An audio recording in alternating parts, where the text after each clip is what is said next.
لیکن سر اچھی لیڈر کی خصوصیات تو مجھے معلوم نہیں، کیا آپ بتائیں گے؟ جی بیٹا ضرور بتاؤں گا۔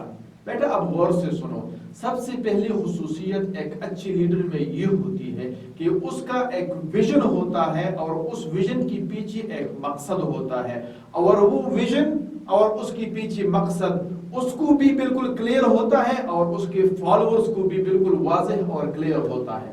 تو اس کا مطلب ہے کہ ایک واضح مقصد اور ویژن ایک اچھی لیڈر کی خصوصیت ہوتی ہے۔ بیٹے ایک اچھی لیڈر کے لیے یہ بھی ضروری ہے کہ ان کے پاس اپنے ویژن اور مقصد کے متعلق کنٹمپریری نالج ہو، اس کے پاس علم ہو، اس کے پاس ایکسپرٹیز ہو، اس کے پاس سافٹ سکلز ہو۔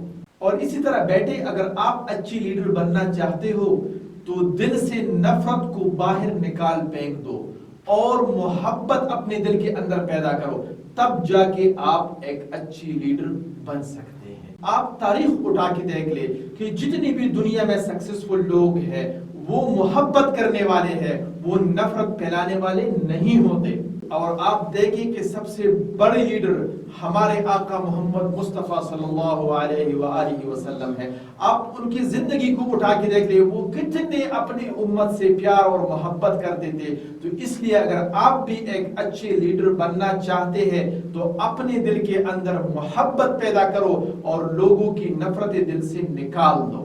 اگر آپ بھی عبداللہ صاحب کے ساتھ ٹیبل ٹاک کرنا چاہتے ہیں تو اس نمبر پر رابطہ کریں اور سرچ میں لکھ کے فائنڈ یور پیشن اردو۔